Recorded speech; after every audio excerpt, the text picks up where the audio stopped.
এই যে যারা ক্যামেরা চালায় দেখবেন এরা একটু করে ক্যামেরা যখন ঘুষাবে তারা এটা পরিষ্কার করে করে ঢুকাবে। মাঝে মাঝে তারা তাদের বাড়িতে পরিষ্কারও করে না। আমাদের এই চক্ষু পরিষ্কার করা লাগে? বলেন লাগে? কত ধুলাবালি ঢুকে। আল্লাহ বলতেছেন বাদ দাও, পরিষ্কার করার দরকার না। আমি চোখের ভেতরে এক ধরনের পানি দিয়ে দিলাম, যত ধুলাবালি ঢুকুক এই পানি মেডিসিনের কাজ করে সব সাফ করে দিয়ে চক্ষুকে হেফাজতে রাখবে। হ্যাঁ, এই চোখের নিয়ামতের হিসাব আছে না? ইন্না সামআ ওয়াল বাসারা ওয়াল ফুআদা কুল্লু উলাইকা কানা আনহু মাসউলা। আল্লাহ বলছেন কানের হিসাব হবে, চোখের হিসাব হবে, অন্তরের হিসাব হবে।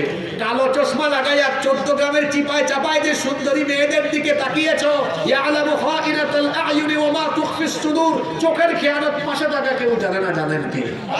জোরে বলেন, জানেন কে? আল্লাহ। চোখের নিয়ামতের হিসাব হবে, কানের নিয়ামতের হিসাব হবে। এক কথায় আপনাকে আল্লাহ যত নিয়ামত দিয়েছেন সব নিয়ামত সম্পর্কে কিয়ামতের দিন জিজ্ঞেস করবেন যিনি। জোরে বলেন তিনি কে? আল্লাহ। তাহলে যেহেতু আল্লাহ নিয়ামত দিয়েছেন, আল্লাহর নিয়ামত ভোগ করে গোলামি করতে হবে কার? আল্লাহ। আল্লাহর দেওয়া নিয়ামত ভোগ করে আল্লাহর দেখানো পথে জীবন পরিচালনা করতে হবে। কারণ এই দুনিয়ার জীবন ক্ষণস্থায়ী না চিরস্থায়ী? ক্ষণস্থায়ী। ক্ষণস্থায়ী না চিরস্থায়ী? ক্ষণস্থায়ী। গত বছর এই মাহফিলে অনেকে ছিলেন, এই বছর এবছর ছিলেন, আগামী বছরে অনেকে নাও থাকতে পারে। এই বছরের মুনাজাত জীবনের শেষ মোনাজাত হয়ে যেতে পারে। আমাদের জীবনের নাই কোনো ওয়ারেন্টি, নাই কোনো গ্যারেন্টি। তো এই জীবনের ওয়ারেন্টি গ্যারেন্টি নাই, তাহলে এই জীবনে বেশি উঠানি করার দরকার আছে?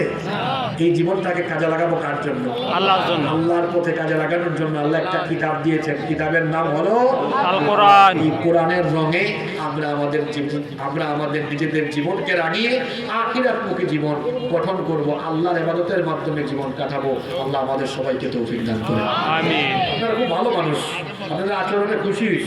আপনারা যে শেষ পর্যন্ত লম্বা সময় ধরে ধৈর্য ধরে শুনেছেন, আল্লাহ আমাদেরকে কবুল করেন এবং এই সূরার যে আলোচনা শুনলাম তার উপরে আল্লাহ আমলের তৌফিক দান করেন। সভাপতি সাহেব তো আগেই সমাপনী বক্তব্য দিয়ে ফেলেছেন।